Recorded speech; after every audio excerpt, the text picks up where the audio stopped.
상상해보세요. 지금 여러분이 난생 처음 가보는 거대한 기차역 한가운데 서 있다고 말이죠. 양손에는 그 무거운 캐리어가 들려있고 막 기차는 10분 뒤 출발인데 몇 번 플랫폼인지 도무지 모르겠는 상황인 거예요. 와, 진짜 생각만 해도 땀이 나네요. 완전 패닉이죠. 그렇죠. 그래서 두리번거리면서 아주 천천히 걸음을 옮기고 있는데 갑자기 저 반대편에서 서류 가방을 든 수백 명의 직장인 무리가 막 전력 질주하듯 여러분을 향해 쏟아져 옵니다. 피할 곳도 없어요. 자, 이 상황 어떨 것 같나요? 그건 도시공학자들이나 건축가들이 가장 두려워하는 완벽한 악몽의 시나리오네요. 대규모 군중의 동선이 정면으로 충돌하는 그야말로 아수라장인 거죠. 맞아요. 완전한 재앙입니다. 근데 놀랍게도 이 끔찍한 기차역의 병목 현상이 바로 오늘 우리가 이 딥다이브에서 파헤칠 흥미로운 텍스트의 핵심 주제입니다. 지금 듣고 계신 수험생 여러분이 직접 보내주신 자료 말이죠. 네, 2026년 3월 고2 모의고사 22번 그 기차역 트래픽 분리의 필요성에 관한 지문이죠. 아주 훌륭한 자료를 보내주셨어요. 사실 보통 모의고사 영어를 풀 때 수험생들이 시간 압박 때문에 단어 하나하나를 한국어로 번역하는 데만 막 급급하잖아요. 그니까요. 저도 고등학교 때 무조건 직독직해만 하려고 엄청 애썼거든요. 그렇죠. 하지만 이 지문은 도시 설계에 아주 정교한 논리를 담고 있는 매력적인 글입니다. 텍스트의 표면적인 해석을 넘어서 글쓴이가 어떤 의도로 이 구조를 설계했는지 그 구조적 청사진, 즉 스트럭처럴 블루프린트를 들여다보기에 이보다 좋은 텍스트는 드물거든요. 아, 구조적 청사진. 멋진 말이네요. 그래서 오늘의 미션은 명확합니다.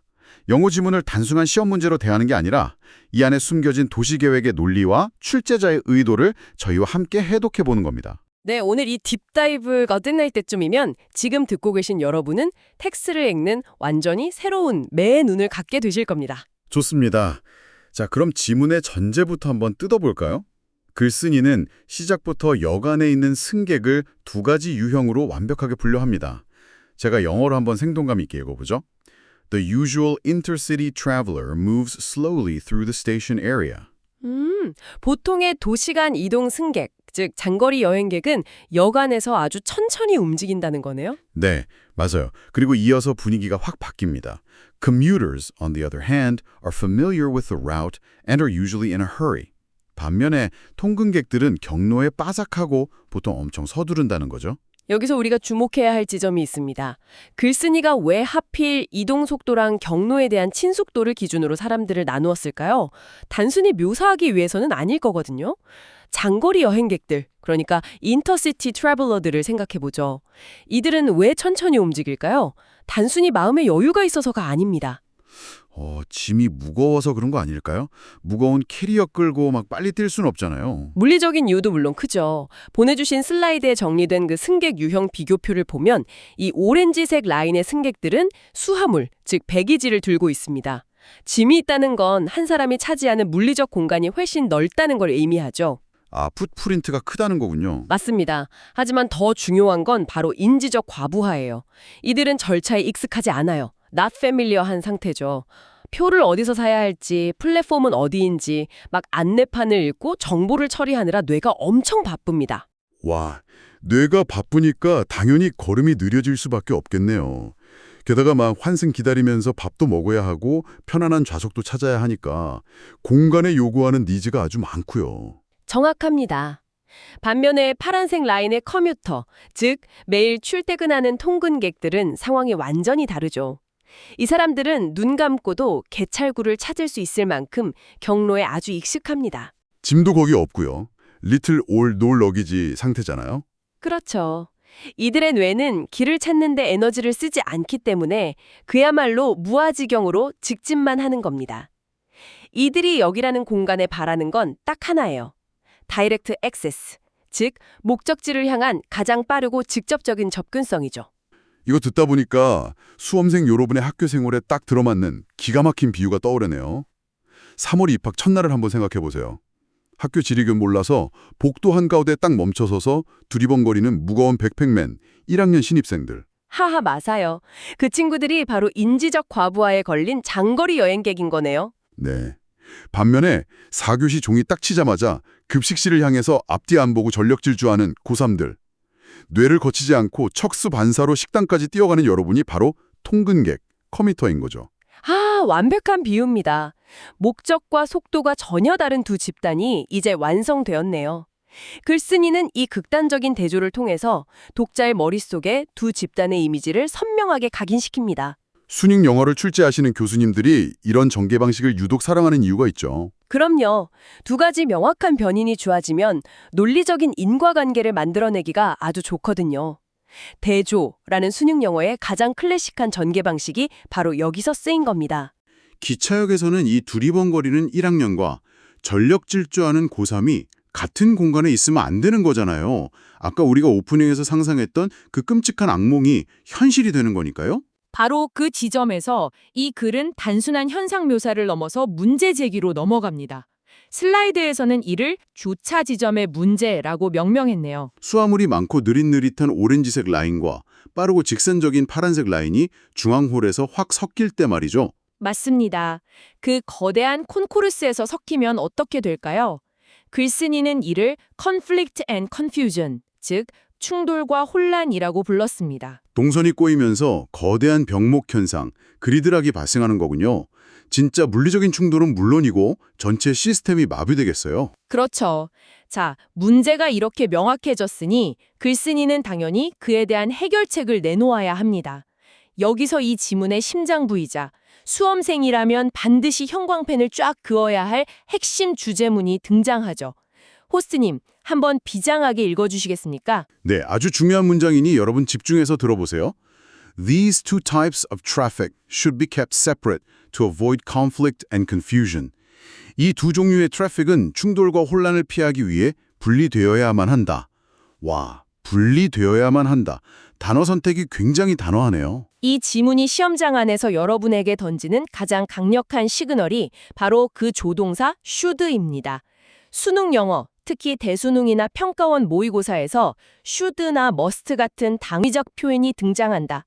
이건 그냥 넘어갈 게 아니거든요. 글쓴이가 독자의 멱살을 딱 잡고 내 주장이 바로 이거야 라고 외치는 것과 같은 거죠. 바로 그겁니다. 100% 필자의 주장이자 정답의 단서가 됩니다. 절대 놓치면 안 되는 문장이죠. 아, 출제자의 의도를 읽어내는 나침반 같은 거군요. 만약 제가 출제자라면 이 문장을 가지고 어떻게 장난을 칠까 진짜 고민할 것 같아요. 훌륭한 접근입니다. 만약 이 지문이 오답률 1위를 다투는 빈칸 출업 문제로 둔갑한다면 출제자는 주저없이 이 문장에 구멍을 뚫을 겁니다. 오, 어디예요? Keep separate 이 부분요? 맞습니다. 두 집단이 섞여서 발생하는 문제를 어떻게 해결해야 하는가? 정답은 keep separate. 분리되어야 한다. 그 목적은 무엇인가? Avoid conflict and confusion. 충돌과 혼란을 피하기 위해.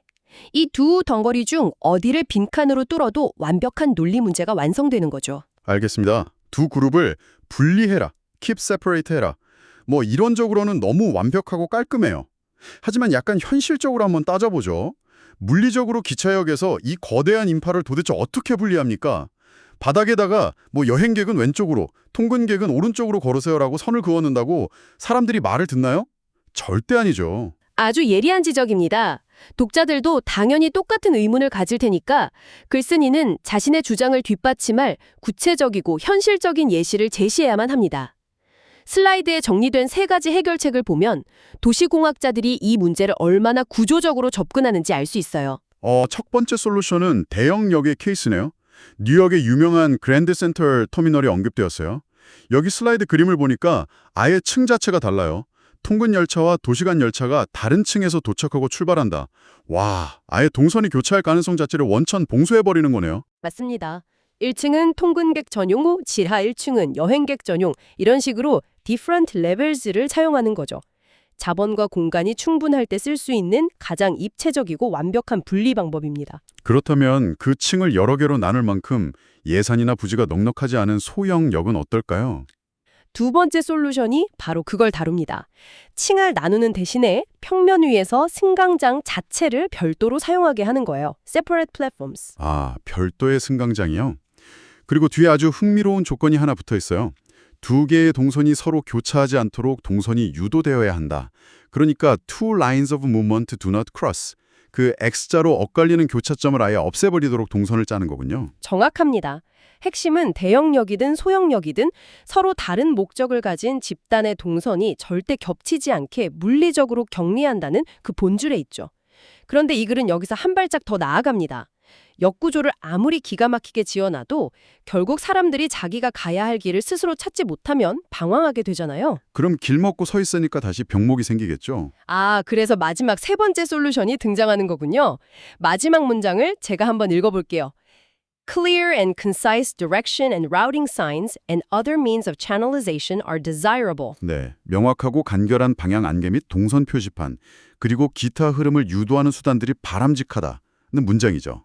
네, 근데 잠깐만요. 여기서 진짜 꼭 짚고 넘어가야 할 단어가 있습니다. Other means of channelization. 이 channelization이요. 고등학생 입장에서 시험지에서 이 단어를 딱 마주치면 진짜 숨이 턱 막힐 것 같거든요. 채널, 뭐 유튜브 채널도 아니고 이게 정확히 무슨 뜻이죠? 그리고 솔직히 요즘 사람들 다 스마트폰 보면서 걷느라 표시판 같은 거 잘 안 보잖아요. 굉장히 현실적이고 중요한 의문입니다. 일단 단어에 대한 공포증부터 없애보죠. 채널의 어원이 무엇인지 한번 떠올려 보세요. 채널이요? 수로? 운하? 물이 흘러가는 길을 이렇게 파놓은 것 아닌가요? 빙고! 물이 사방으로 범람하지 않도록 길을 깊게 파서 원하는 방향으로 쫙 흘러가게 만드는 것. 그것이 바로 채널입니다. 따라서 채널라이제이션은 복잡한 군중이라는 물결이 충돌 없이 매끄럽게 흘러가도록 만드는 흐름 유도 또는 체계화를 의미하죠. 아, 흐름 유도. 단어가 확 와닿네요. 아까 제가 스마트폰 보느라 사람들이 표지판 안 본다고 했잖아요. 네, 그래서 현대의 채널라이제이션은 단순히 글씨가 적힌 표지판에만 의존하지 않습니다. 그럼 다른 좀 은밀한 방법들이 있나요? 무의식적으로 사람의 발걸음을 이끄는 모든 물리적, 심리적 장치가 다 포함되거든요. 예를 들어서 통근객들이 가야 할 빠른 출구 쪽 바닥 타일 색깔을 파란색으로 칠해두거나 여행객들이 머물러야 할 대합실 쪽은 조명을 더 밝고 따뜻하게 세팅하는 식이죠. 와, 조명이나 타일 색깔로요? 네, 심지어 에스컬레이터의 방향이나 기둥의 배치까지도 사람들을 자연스럽게 그 채널, 즉 수로로 밀어넣는 수단이 됩니다. 와, 소름 돋네요. 우리는 그냥 자유의지로 걷고 있다고 생각하지만 사실은 설계자들이 파놓은 수로를 따라서 물처럼 그냥 흘러가고 있었던 거군요. 채널라이제이션, 군중의 흐름을 유도하고 통제하는 기술. 이렇게 막 이미지를 그리니까 이 어려운 추상명사가 단번에 이해가 됩니다. 바로 그겁니다. 수능 영어에서 이렇게 어려운 단어를 만났을 때 당황하지 않고 문맥 속에서 그 뉘앙스를 잡아내는 것. 그게 고득점의 핵심이죠. 말이 나온 김에 이 지문에서 우리 수험생 여러분이 꼭 챙겨가야 할 필수 어휘 몇 가지를 자연스럽게 짚고 넘어가 볼까요? 좋습니다. 제가 슬라이드의 단어들을 리드미컬하게 던질 테니까 뜻을 딱딱 받아쳐 주세요. 아까 장거리 여행객들이 수화물을 처리해야 한다고 할 때 쓰인 동사 리트리브. 이거 정보 검색할 때 많이 쓰지 않나요? 본질적인 뜻은 되찾아오다, 회수하다입니다. 기차역이나 공항 문맥에서는 수화물 보관소에 맡겼던 짐을 다시 찾는 행위를 말하죠. 대기지 리트리브, 즉 수화물 찾는 곳이라는 명사형으로도 자주 쓰이니까 꼭 기억해 두셔야 합니다. 아하, 잃어버린 걸 찾는 게 아니라 맡긴 걸 되찾는 거군요. 리트리브. 다음은 concise. 바쁘게 뛰어가는 통근객들에게 구구절절 긴 문장으로 길을 설명할 수 없겠죠. 1초 만에 직관적으로 이해할 수 있도록 명확하고 간결한이라는 뜻입니다. 장황하다는 뜻의 벌보스와 반대되는 개념으로 수능에 정말 자주 등장하죠. 명확하고 간결한 concise. 자, 마지막으로 우리가 계속 강조했던 두 동선이 엉켰을 때 발생하는 문제. conflict. 보통 갈등이라고 많이 외우지만 이런 물리적인 이동이나 트래픽 지문에서는 동선이 꼬이는 충돌을 의미한다는 것도 문맥을 통해 파악하셨을 겁니다. 완벽합니다. 단어들이 지문 속의 상황과 딱 결합되니까 억지로 외우지 않아도 머릿속에 영상처럼 콕 박히네요. 자, 이제 전체 지문을 아주 깊숙이 파헤쳐 봤으니 다시 한번 줌아웃해서 숲 전체를 조망해 볼 시간입니다. 우리가 방금 분석한 이 글의 뼈대, 구조적 창사진을 수험생 입장에서 어떻게 정리하면 좋을까요? 이 지문은 정말 교과서적으로 완벽한 4단 구조를 가지고 있습니다. 눈을 감고 머릿속에 블록을 한번 쌓아보세요. 첫 번째 블록은 premise, 즉 전제입니다. 글쓴이는 느리고 짐이 많은 여행객과 빠르고 목적이 뚜렷한 통근객이라는 완전히 대조되는 두 집단을 툭 던져놓습니다. 마치 그 무거운 백팩맨 1학년 신입생과 전력 질주하는 고3처럼요. 그렇죠. 그리고 두 번째 블럭은 problem, 문제입니다.